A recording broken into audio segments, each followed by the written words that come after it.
Hello and welcome back to this channel. So today we have eighth discussion related to current affairs of international relations. In today's class we would discuss various topics related to the developments which happened since last 1 year. So in this regard, let's jump to the discussion and let us start it with Israel-Hamas war. So, if you are a serious aspirant or you are just a serious, you know, serious mobile user, phone user, then you might have heard about this Israel-Hamas war. It is going since last approximately 4 to 5 months, and we would discuss about it. We would discuss about Israel and Palestine issue. We would discuss about how it would impact India and what are the decisions which India has to make in the near future. Let's move to the topic and start from the event in October when Israel alleged that Hamas attacked their civilians and killed approximately 1,000 Israeli civilians. In this regard, Israel waged a war against whole Palestine. It is main and the main purpose of the war was to eliminate Hamas in the Gaza area and the West Bank, and to free the people who were held by Hamas, to secure the hostages back. It was the main purpose of their attack on Hamas attack on Palestine, and in this regard, as we also know that Brazil and South Africa they went to the international court and they filed case against Israel, and even Brazil said that it is a genocide. South Africa said that Israel is committing a genocide in Palestine. So let's discuss about this in brief and see what are the things which we have to know about it. As here I had mentioned that Israel declared war on Hamas militants following their unprecedented attack under Operation Tufan al-Aqsa.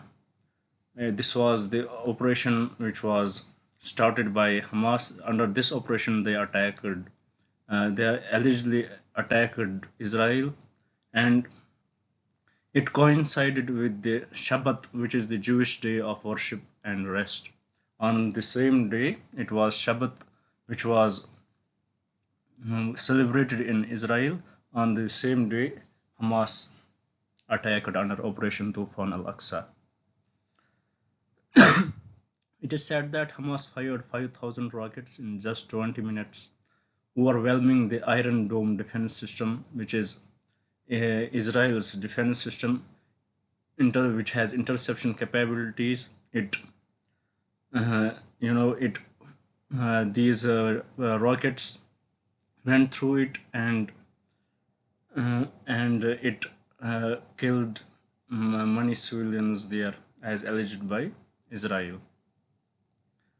This attack was launched from the 70-kilometer range, and it can detect and intercept incoming missiles, rockets, and UAVs mid-air based on radar data. It is about Iron Dome defense. It has a 70-kilometer range, and it can detect and intercept incoming missiles, rockets, and other air-based attacks on their radar data. In this response, Israel launched Operation Iron Sword against Hamas militants in the Gaza Strip. And for our information, we should know, it is particularly for our prelims, India launched Operation Ajay to evacuate its citizens stranded in Israel. We should know about that Operation Vijay. It may come in the exam which it was launched by India, in which country it was launched in Israel, to evacuate Indian citizens from there. Now let's discuss about Hamas. Hamas, it is a Islamic resistance movement. It was founded in 1987 after the first intifada to resist Israel occupation of Gaza, the West Bank, and the East Jerusalem. About these intifadas we will discuss later, so don't worry about it if you are not understanding few words in it.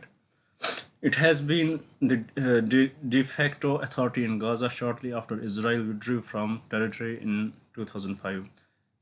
In 2005, Israel withdrew from Gaza as it was under their control after many Arab-Israel war, which Israel won, and they took control of many areas in this region. And in 2005, they withdrew from there, and it is said that Hamas it was actually created by Israel so that Israel could have control over the area. It refuses but instead it refuses to recognize Israel and is committed to armed resistance against Israel and the creation of an Islamic Palestine state in Israel's place. The US, the European Union, Israel, etc., have declared Hamas a terrorist organization. In the US, EU, Israel, they declared it as a terrorist organization. Let's see what are the other political factors playing part in Palestine. We have Fatah. It is a secular nationalist organization. It was formed in Kuwait in the late 1950s after the 1948 Israel-Arab War. Its key founder was Yasser Arafat. You might have heard about him. Its objective was to liberate Palestine through an armed struggle against Israel. It was its initial objective. Through armed struggle, they would liberate Palestine from Israel. And then we have Palestine Liberation Organization. PLO was conceived. It was conceived in 1964 at an Arab League summit in Cairo, Egypt, with the sole aim of liberating Palestine with the help of an armed struggle to achieve its goal.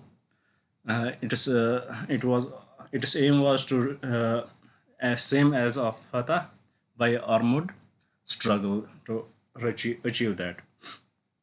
And also we should note that PLO was officially recognized by the Arab League and the United Nations General Assembly. It was recognized by United Nations General Assembly also as the sole legitimate representative of the Palestinian people.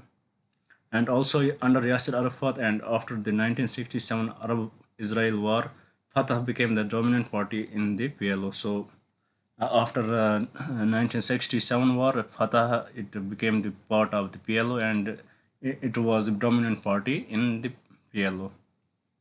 And also in the early 90s, it gave up its armed struggle against Israel and endorsed a two-state solution, which was codified by UN in 1948.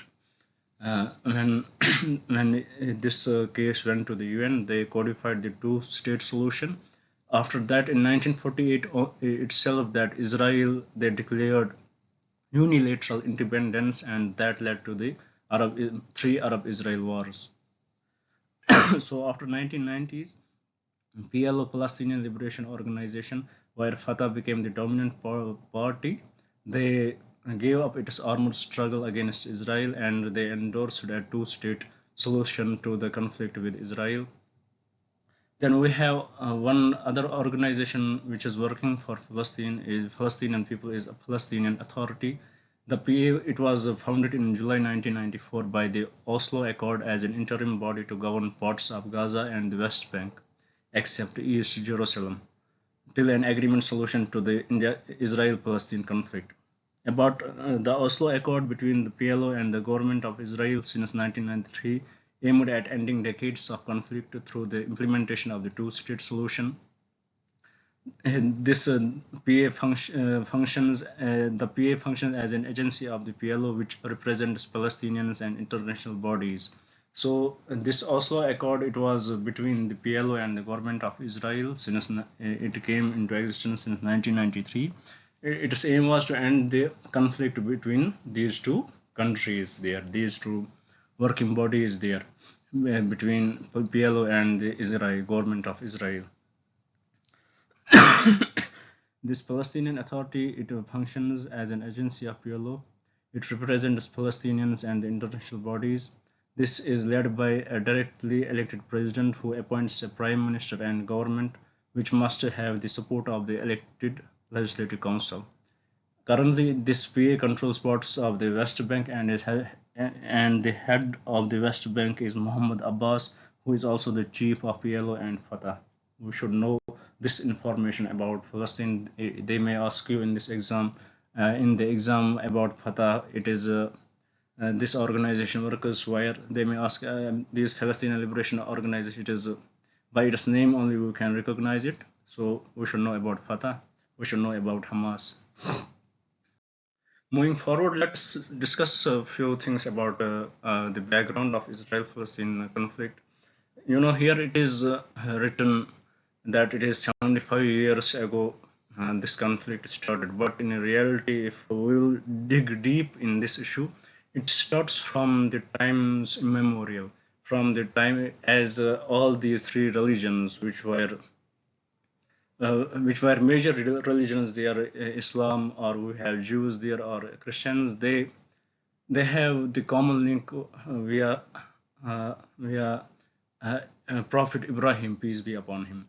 So they all claim the part of Palestine as they all have their religious significances there. So this conflict, it is not only 75 years ago, but it has a deep history behind it. And let's discuss what is important for the UPSC here. As here the writer has mentioned that the root of the latest war, which is still going on, which started in October.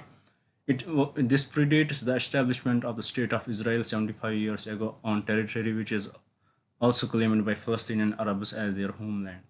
So initially it was Palestinian Arabs. If we will see the map 75 years ago, you would see major area was under Palestinian Arabs, and there are few dotted areas we can say were for Israeli Jewish. Then we should also know Palestinian Arabs and Israel's Jews alike consider the territory between the Jordan River and the Mediterranean Sea as their own. As I already mentioned, central to this conflict is the city of Jerusalem, which for Muslims we have Al-Aqsa there, which hold immense significance for Judaism, Islam, and Christianity, the three major Abrahamic religions, which I already mentioned. For example, the city harbors Al-Aqsa Mosque, which is the third holiest mosque for Muslims, as we Muslims believe that Prophet Muhammad, peace be upon him, sallallahu alaihi wasallam, he ascended to heavens from this mosque. For Western Wall, it is the holiest Jewish state located adjacent to the sacred compound known to Jews as Temple Mount, and for Christians there is Church of the Holy Sepulchre. Center to Christian beliefs, the church marks the place where many Christians believe that Jesus, peace be upon him, was crucified, entombed, and resurrected, and will be resurrected there. Let's move forward. What is the possible impact of the current war in today's geopolitics? Let's discuss about that. Centrality to the Palestinian cause, as many Arab countries increasingly move to normalize, as we had seen that from last few discussions, that many Arab countries, they were trying to move towards the Jewish state, which is Israel state, to solve their conflicts, to enlarge their relationship and enlarge their trade. It may be this new war which started, it may be hindrance to their cause. It may be a setback to the Arab-Israeli relationship. Also, the recent conflict has reaffirmed that addressing the Palestinian cause vital. This conflict, it has addressed that addressing the Palestinian cause, what the people there want is vital for ensuring peace and stability in the region. Also, Israel-Palestine relations, peace negotiation. The current conflict may unintentionally strengthen Hamas and weaken Palestinian Authority position in the West Bank. This could negatively impact peace negotiations between Israel and Palestine. Involvement of Israel in Gaza back in 2005. The Israel is, as we know, as we already discussed, that Israel is chose to voluntarily leave Gaza in accordance with the disengagement plan. However, now the Israeli Prime Minister has said that Israel will have an overall security role in Gaza indefinitely, as their plan is to wipe out the Hamas from the earth, and they had killed almost 30,000 innocent civilians there. And for that reason, South Africa and Brazil, they went to the International Court of Justice, and they filed a case against Israel. And also recently, ceasefire was upheld in United Nations General Assembly, where all countries agreed that this ceasefire should take place, as because of the holy month of Ramadan taking place. Let's move forward. It would This war would lead to the regional instability. Saudi Arabia, it suspended talks on potential normalizing ties with Israel. Bahrain has also recalled its ambassadors from Israel, whereas Bolivia officially severed its ties with Israel. So we can see these Arab countries, they are taking their stand for Palestine, and they are taking their ambassadors back from Israel. And also, the added strain on Israel's ties with Egypt and Jordan and Arab countries could impact the prospects of ending the war early. The release of hostages and prisoners of war. So this would impact this war in ending, as it has already impacted that this war is still going on for from last 5 to 6 months. So it has led these things which went in response to that. It has served as a reason to the enlargement of this war. Here we have many economical issues also which we face. The aftermath of the conflict could impact, it has impacted global and regional economies already, which were already grappling with Ukraine's war and pandemic stimulus induced inflation. As global commodity markets escalating could impact oil prices, it has been impacted disruption disrupting commodity markets, as we had seen in the Gulf of Aden, the attacks from Houthi rebels, which are alleged to be sponsored by Iran against the Israel's war in Palestine. So that had caused huge economic losses to the world, and now many companies are avoiding that route, and they are going for the longer route via Panama Canal. So this would definitely impact the economy of the. This would impact the. This would lead to the inflation in the world. As in trade, we have to know that the war may also impact the Suez Canal trade, as I already discussed it through via Arabian Sea. That it is where it is surrounded by Arabian nations which are predominantly Muslims, and as we had seen in Gulf of Aden, where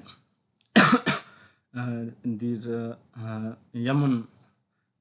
Yemen-based organization, we can say Houthi rebels, they attack the trading companies, trading ships, majorly who are from USA and Israel, and it has led to the problems. It has created problems in trade also. Let's move forward. See, food supply fertilizers movement from Israel's port of Ashdod. And we should know about port of Ashdod if it might be asked in exam where it is located. It is located in Israel. And this port accounts for 3% of global potash supply in the world. And only 3% of global potash supply. Any disruption on this front will also be dampener. Escalating may lead to greater food insecurity in poorer countries, and also we have humanitarian crisis, as we had seen 30,000 civilians had been killed in it is approximately 30,000. There are many more civilians have been killed in in Gaza, and they have huge food insecurity. And their water is not available for them. So we had seen these humanitarian crises going on in that region. So we can see how impactful this war is for the people, for the innocent people all over in the country and all over the world. What is its impact on India? Here we have to discuss. First, we will discuss its impact in the economy. India's exports to Israel may be affected, especially if operations at Israeli ports are disrupted. Sectors which may negatively be impacted include petrochemicals, oil marketing, paints, packaging, textiles, and chemicals. We have geostrategical normalization between Arab countries has opened up unique opportunities for India to strengthen its global and economic position. But if this war stands, it would impact our geostrategic edge. Also, connectivity efforts. The war has cast its shadow on the India, Middle East, Europe economic corridor, which we discussed recently, where we had seen Israel, Saudi Arabia, Jordan, and Europe. They are the part of this, and it would impact. It had impacted this economic corridor. It had impacted this connectivity economic corridor. This is the map of Palestine, and in 1947, when according to UN partition, and this is the map of Palestine in 2020. So we can see how much land they had took away from them.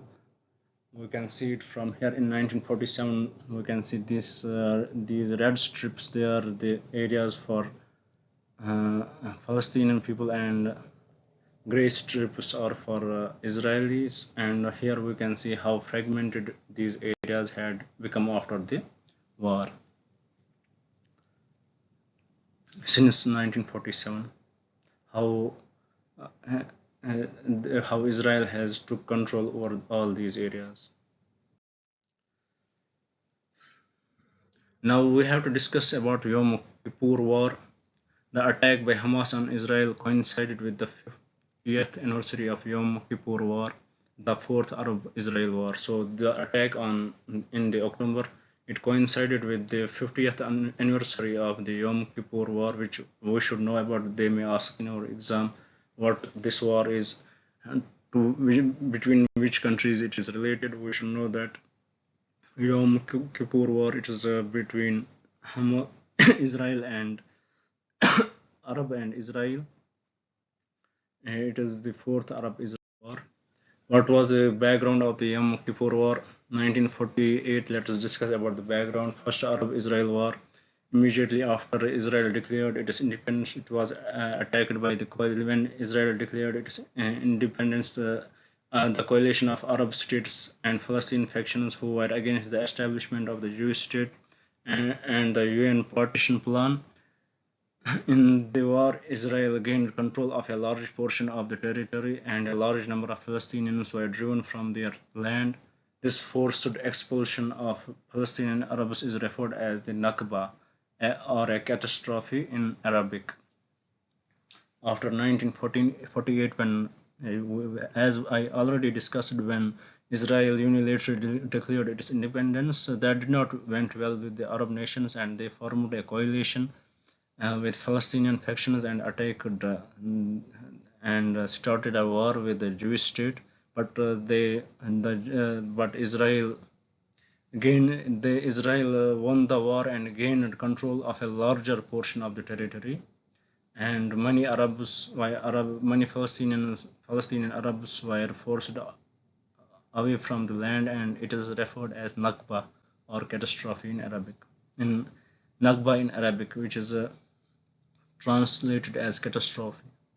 Then in 1956 we saw Second Arab-Israel War, which is also called as Suez War. The Suez War, it involved Israel, the UK, and the France on one side against Egypt on the other side.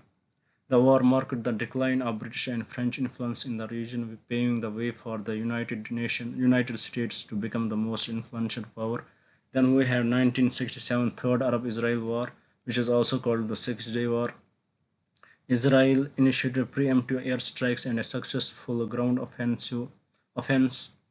Israel took control of Egypt's Sinai Peninsula and Gaza Strip, Jordan's West Bank and East Jerusalem, and Syria's Golan Heights. So we should know about these Sinai Peninsula. It is a part of Egypt. Then Gaza Strip, we know about that.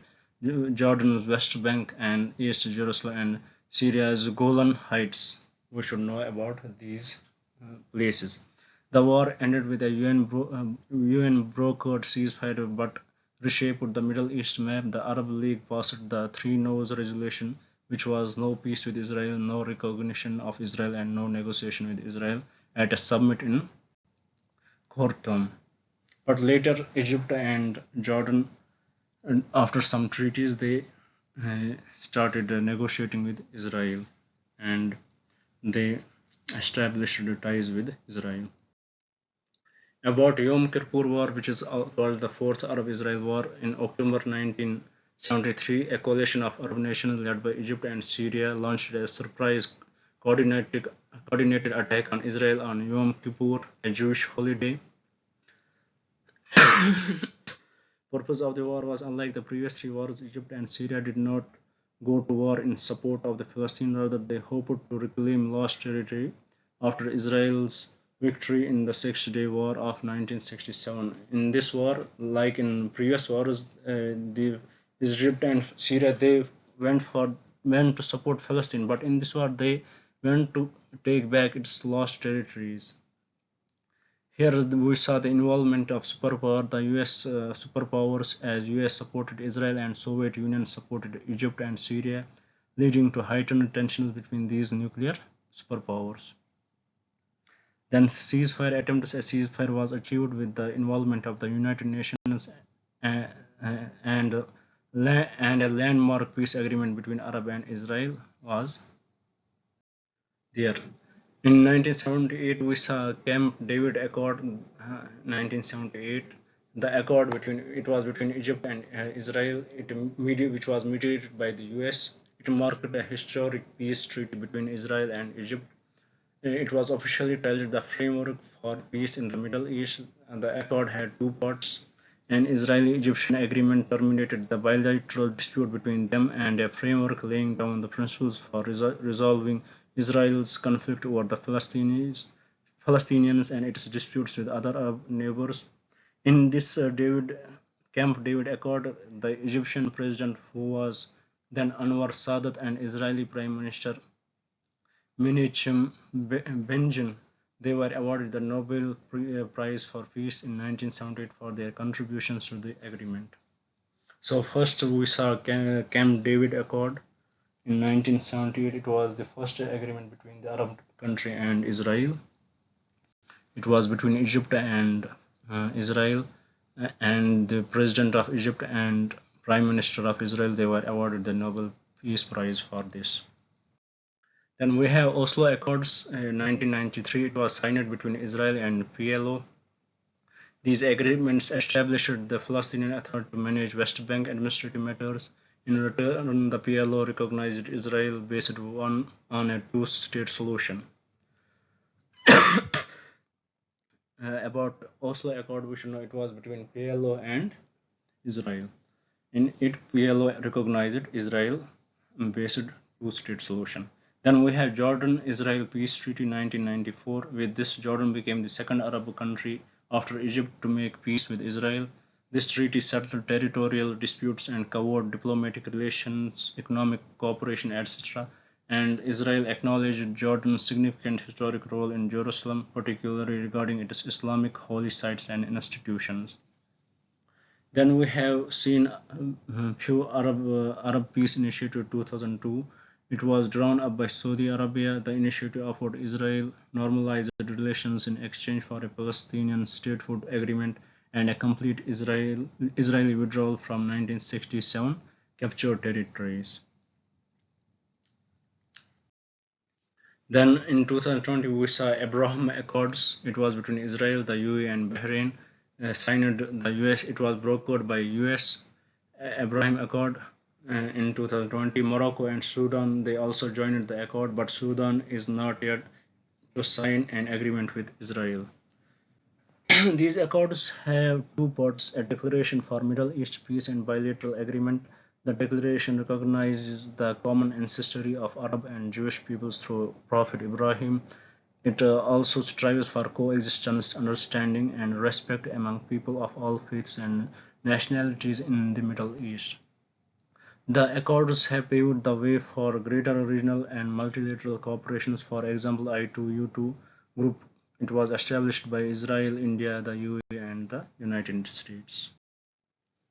Now, let's move to our next discussion. It is about India-Canada relationship. Why it was in news, as Canada alleged that Indian agents they were involved in the murder of pro-Khalistani activists who was living in Canada.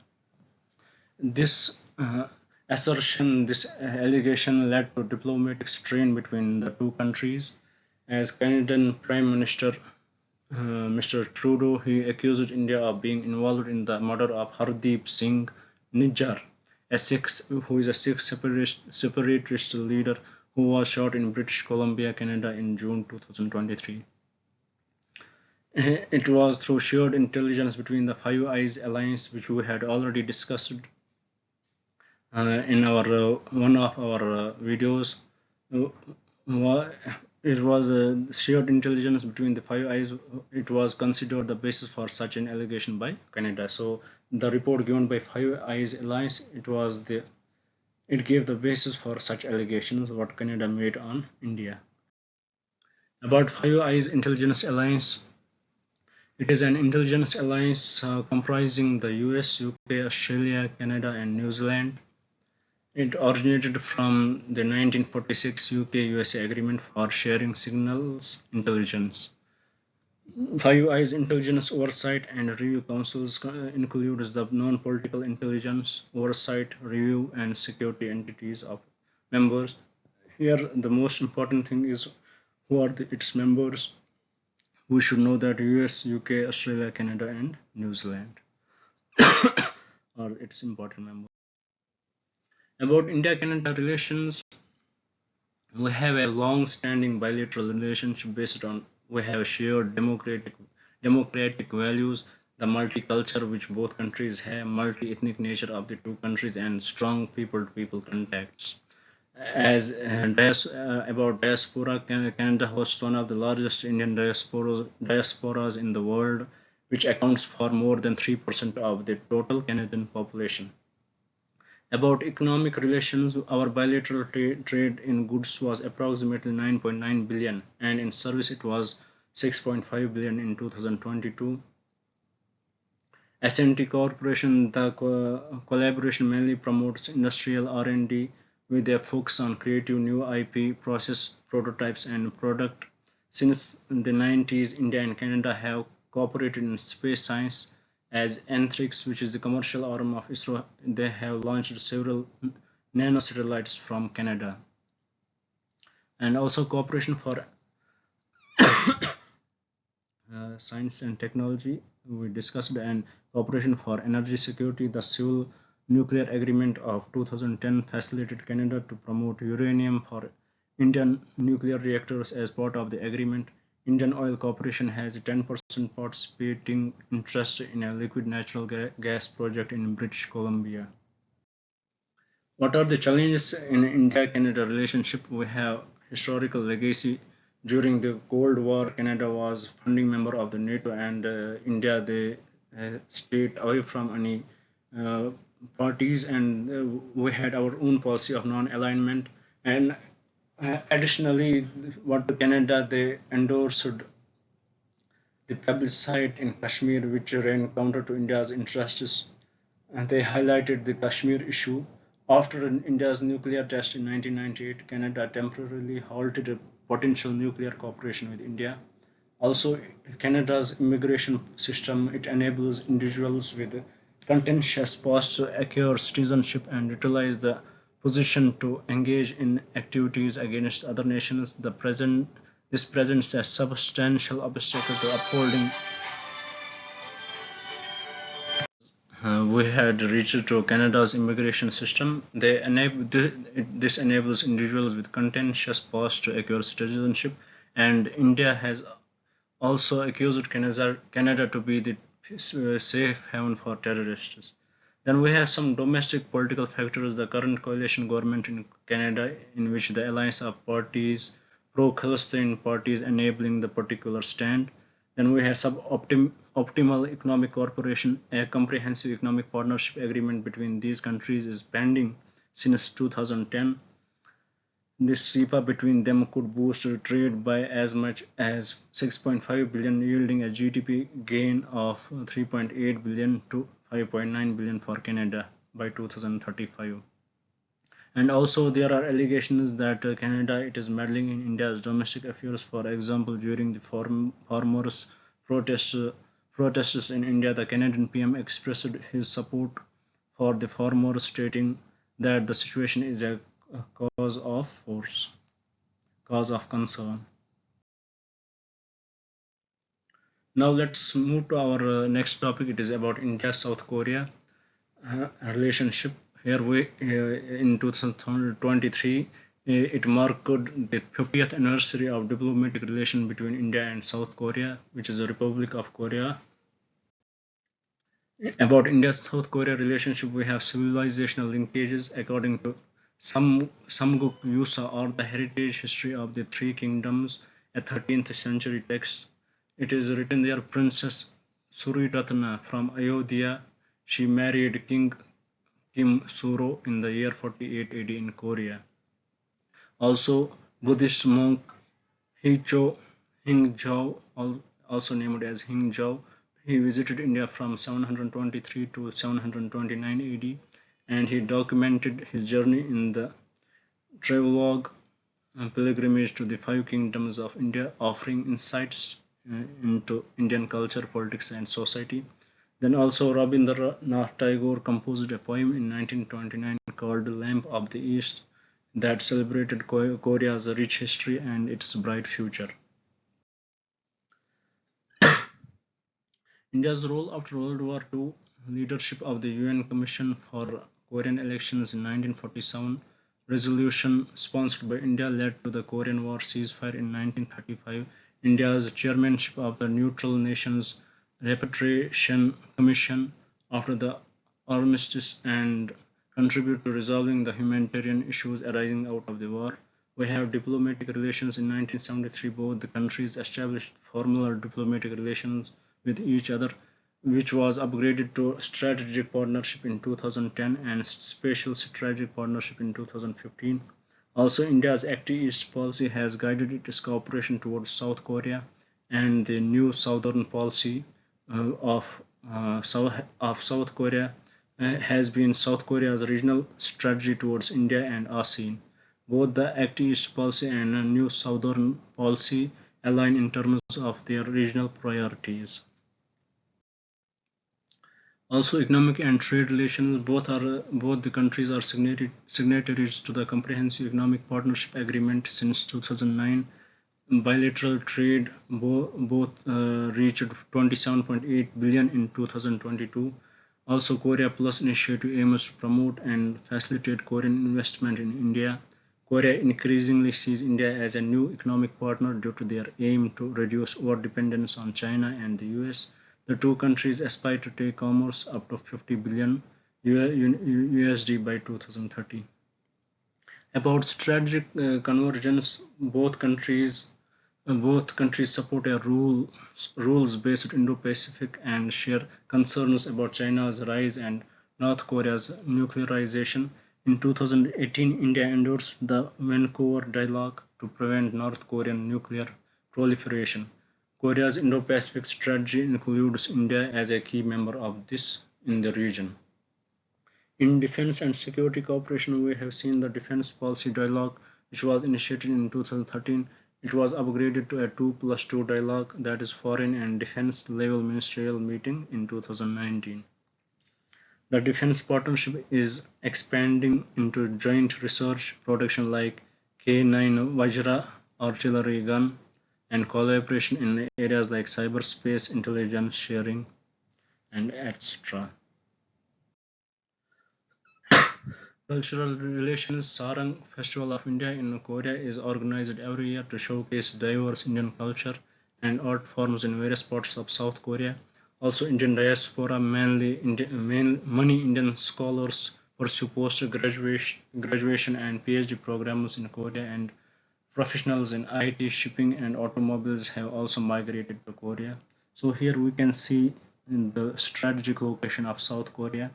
And there we can see only it shares its land borders with only with North Korea, and then it shares its maritime borders with China. Here we can see the Yellow Sea, East China Sea. Then we can see the East Sea of Japan, and this is the strategic location of South Korea. Now about India Maldives, as this is also in news, you might have heard it by the Lakshadweep issue when PM of India, PM Narendra Modi, he uploaded the pictures of Lakshadweep on X, and that triggered different politicians in Maldives. It triggered a kind of mm, dissatisfaction towards each other. So let's discuss about it. What we have in this news: Maldives' new president-elect who has pictured to end the presence of Indian troops in the island, in accordance with his pre-poll promise made under India Quit campaign. This campaign was launched by President Muizu, who is the current president, and during elections he launched this campaign, India Quit campaign. The India Quit campaign led by the Progressive Party of Maldives. So President Moise is the member of the Progressive Party of the Maldives, played a pivotal role in its recent electoral victory against the incumbent MDP. The campaign strongly opposed the Indian military's presence in the Maldives, expressing concern that this presence might compromise the sovereignty of the Maldives. It began in response to India's gift of two Dhruv advanced light helicopters in 2010 and 2015. These helicopters were provided for purposes like maritime weather surveillance and ocean search and rescue operations. Around 70 Indian military personnel maintain India-sponsored radar stations and surveillance aircraft. Indian warship help patrol Maldives' exclusive economic zones. About Maldives' position in the northern Indian Ocean keeps it in the vicinity of the waters patrolled by Indian Navy warship. It is just 70 nautical miles away from India's Minicoy Island and 300 nautical miles away from India's western coast. What is the importance of Maldives for India? It is integral to India's neighborhood first policy with strong cultural, economic, and trade ties for centuries. Maldives is an important component of India's neighborhood first policy. Also, Maldives is a member of South Asian Association for Regional Cooperation, which is SARC. Its strategical location acts as a strategic link between major Indian Ocean checkpoints, including Gulf of Aden, Strait of Hormuz, and Strait of Malacca. Location is significant for India, whose 95% of trade by volume and 68% of trade by value come via Indian Ocean.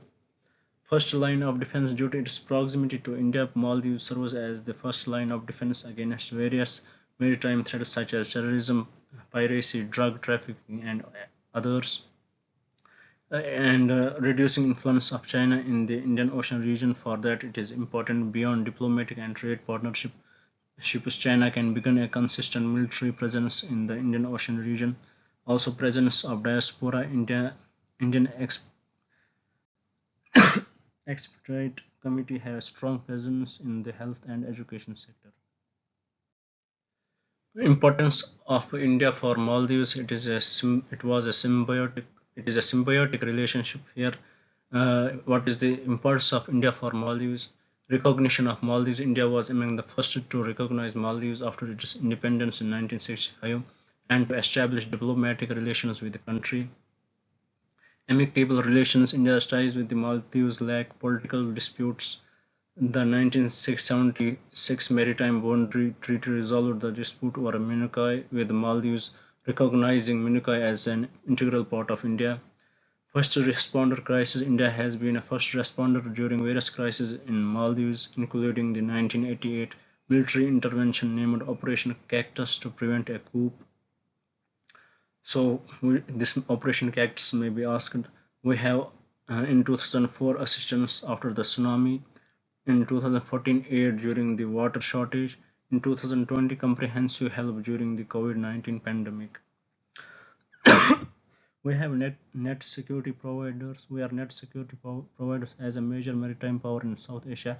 India has a duty to address security concerns in its maritime neighborhood. Also, Maldives views India as a net security provider and plays a significant role in India's security and growth for all in the region, which is Sagar Initiative. Areas of cooperation between India and Maldives. We have bilateral trade. By 2020, bilateral trade reached 323.9 million, with India becoming Maldives' third largest trading partner. In security and defense, they have comprehensive action plan for defense, and India meets about 70% of Maldives' defense training needs. India also supplies defense-related facilities and equipments, including a military hospital, a coastal surveillance radar system. India is uh, also building a new Coast Guard base at Athuru Tilafalu atoll. They engage in joint exercise for like equivalent participate in joint humanitarian assistance and disaster relief exercise and cooperate through the Colombo Security Conclave.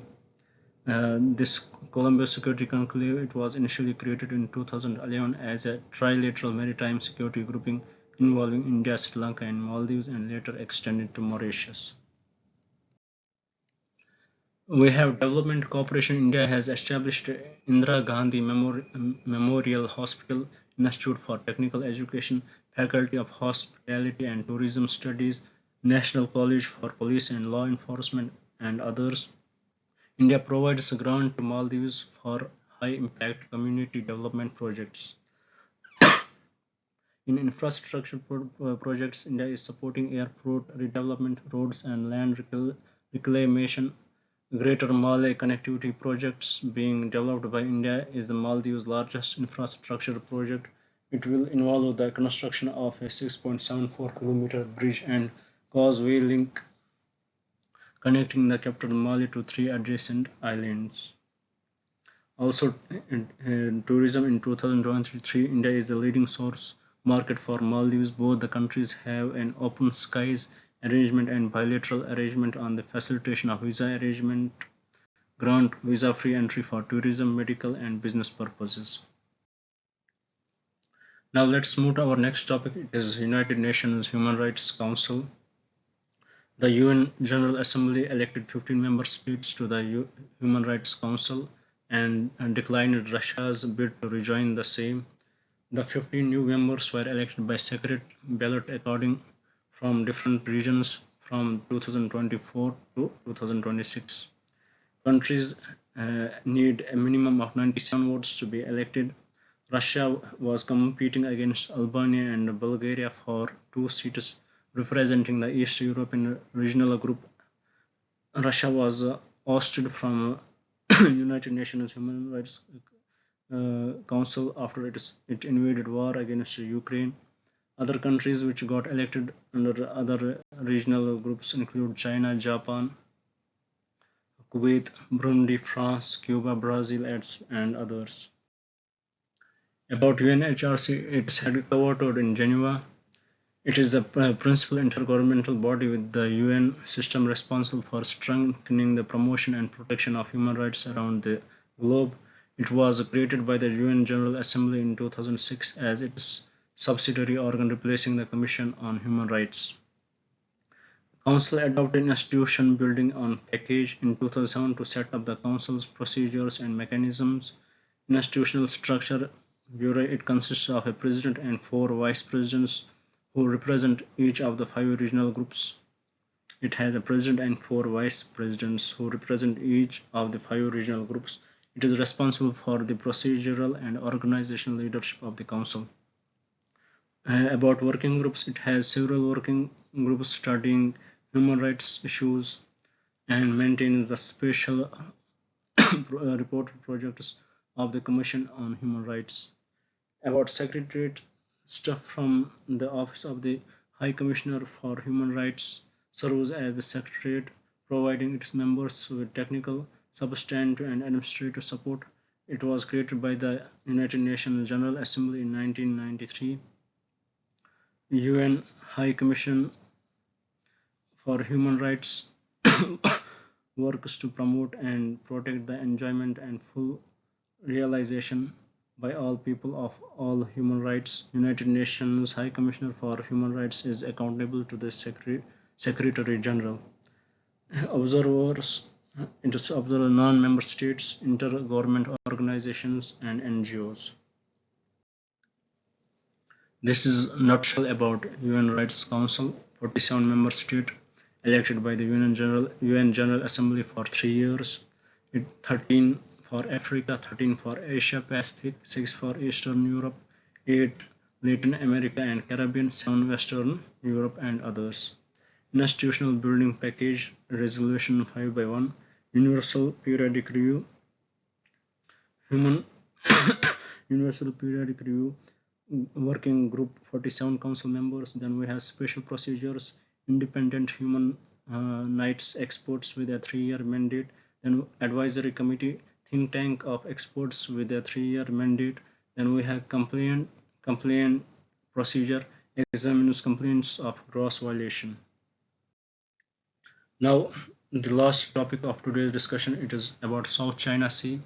Why it was in news? Because Philippines, they removed a floating barrier installed by China which blocked Philippines fishing boats from entering a contested area in the South China Sea.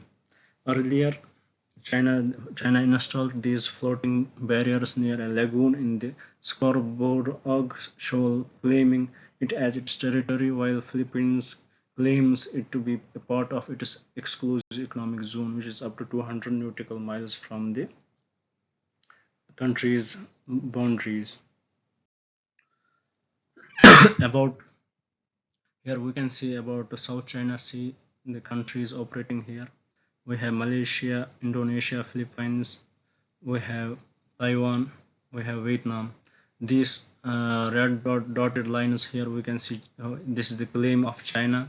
Then blue dotted lines, they are the UN clause 200 nautical mile exclusive economic zone, which is recognized by UN clause for a country up to 200 nautical miles. Then we have these gray these dotted areas, which are the disputed areas between China and these countries. What is the background of South China Sea dispute? Here we will discuss about it. As this sea lies south of the mainland China, its littoral states include the boundaries of Brunei, Indonesia, Malaysia, Philippines, Taiwan, and Vietnam. China, according to China claims around 90% of the region as its economic exclusive zone based on the 9-dash line, which it introduced in 1947 through historical claims for the Paracel and Spratly islands in the region. Meanwhile, the littoral states also claim for their respective shares in the exclusive economic zone and the islands based on their history. China, to uphold its influence, started creating artificial islands across the region and has constructed ports, military installations, and airstrips in them. Philippines moved the issue to the Permanent Court of Arbitration at The Hague. The court issued its ruling in favor of Philippines under United Nations Convention on Law of the Seas UN clause in 2016, which China least cares of, and China refused to acknowledge it till date. About 9 dash line, it is a U-shaped line that was adopted from Chinese map of 1940s, which represents the Chinese claim over the region. It accounts for 90% of the total South China Sea. Till 1952, it was 11 dash line, and the communists gave up its claim on Gulf of Tonkin. So this was about today's discussion. I hope I was able to, mm, you know, give you the points which would be necessary for, which would be important for you to remember in your exams, and I hope I was helpful for you to some extent. And please, if you are watching these videos, do subscribe my channel so that it would act as an acknowledgement for my work from your side, and it would boost my confidence to make more and more videos. Thank you very much for having me here. May I wish you the best in the life, and I wish that all of you succeed in this year's exam. Sorry, we have one more slide here. We have to discuss about the significance of the South China Sea. About maritime trade, the region is one of the busiest sea routes of the world, and more than 60% of the global trade passes through the sea. Approximately 3.37 trillion worth of the trade passes through the South China Sea in 2016.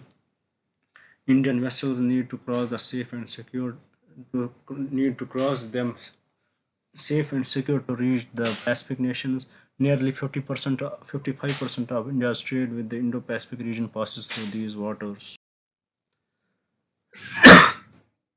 Natural reserves. The region is said to host vast reserves of oil, natural gas, coral lime, high silicate sand quality, gem natural pearls. ONGC Videsh Limited, along with Petroleum Vietnam, is exploring for oil reserves in the region, which could help to secure India's energy needs. Fishing grounds. The sea is warm throughout the year and is considered as one of the major commercial fishing regions of the world. We have numerous uninhabited islands. The region hosts numerous uninhabited islands which could also be used as ports, military base, research avenue, etc. Freedom of navigation. Acknowledging that claims of China will affect the freedom of navigation in the region, which may set a wrong precedent for such claims in other parts of the world too. Act East Policy. The countries being bullied by China in this region are members of the ASEAN group, with which India has various economic and strategic ties. So this was about the significance of South China Sea, and this is how it is important for India.